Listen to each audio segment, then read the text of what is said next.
Welcome to my channel Sahas vlogs. ఈరోజు మనము Rayalaseema type fish curry చేపల పులుసు తయారు చేయబోతున్నాము. దీనికోసం ఒక మంచి 2 కిలోలమైన చేప ఫిష్ తీసుకొని కట్ చేయించేసి మంచిగా దాని స్కిన్ ఇలా చేసుకున్న తర్వాత మంచి పీసెస్ లాగా కట్ చేసుకొని రెడీ చేసి పెట్టుకోవాలి. ఒక బౌల్లో కడిగేసుకొని తర్వాత దానికి కావాల్సిన ఇంగ్రీడియంట్స్ అన్నీ రెడీ చేసుకోవాలి. ఇలా ధనియాలు, వెల్లుల్లి, జీలకర్ర, మెంతులు అండ్ ఉల్లిపాయలు కట్ చేసి పెట్టుకోవాలి. దానికి ఇలా ముక్కలు ముక్కలు కట్ చేసుకున్న తర్వాత ఇంకా పచ్చిమిర్చి, కొత్తిమీర, కరివేపాకు, నానబెట్టిన చింతపండు, ఒక 5 టేబుల్ స్పూన్ల ఆయిల్ మీరు కావాలంటే చూసేసుకోండి. తర్వాత కారం పొడి, సాల్ట్, పసుపు, 2 టమోటాలు గ్రైండ్ చేసుకొని పేస్ట్ని ఒక బౌల్లోకి తీసి రెడీ పెట్టుకోండి. తర్వాత మసాలాలన్నీ ఇలా గ్రైండ్ చేసుకొని ఒక కప్లో రెడీగా చేసి పెట్టుకోండి.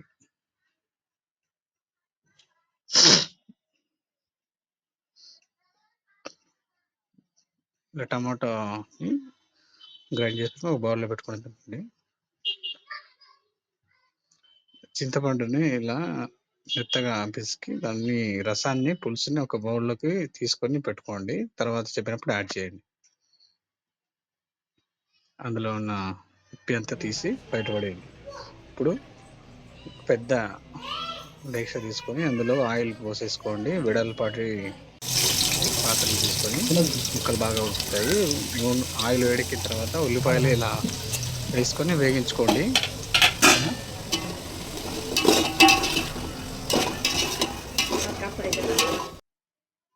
తర్వాత పచ్చిమిర్చి యాడ్ చేసుకోండి.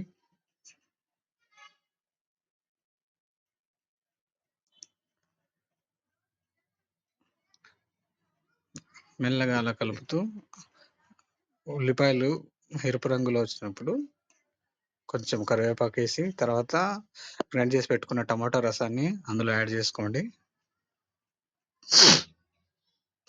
ఇలా కలుపుతుండి అడగంటకుండా మిక్స్ చేసుకోండి ప్రాపర్గా. తర్వాత కొంచెం పసుపు,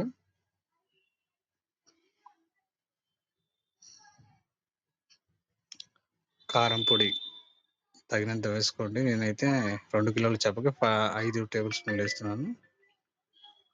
కొంచెం కావాలంటే యాడ్ చేసుకోండి. అలా ఆయిల్ పైకి వచ్చినప్పుడు యాడ్ చేసుకోండి అన్ని. సాల్ట్ తగినంత,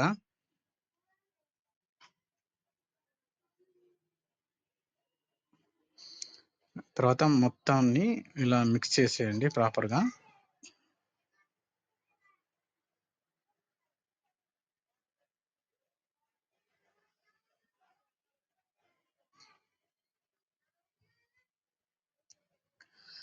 తర్వాత మనం గ్రైండ్ చేసి పెట్టుకున్న ఆ మసాలా పొడుల్ని ఇలా కలిపేసుకోండి. తర్వాత నానబెట్టుకున్న చింతపండు రసాన్ని అందులో మిక్స్ చేసేసుకొని ప్రాపర్గా కలిపేసుకోండి. అందులో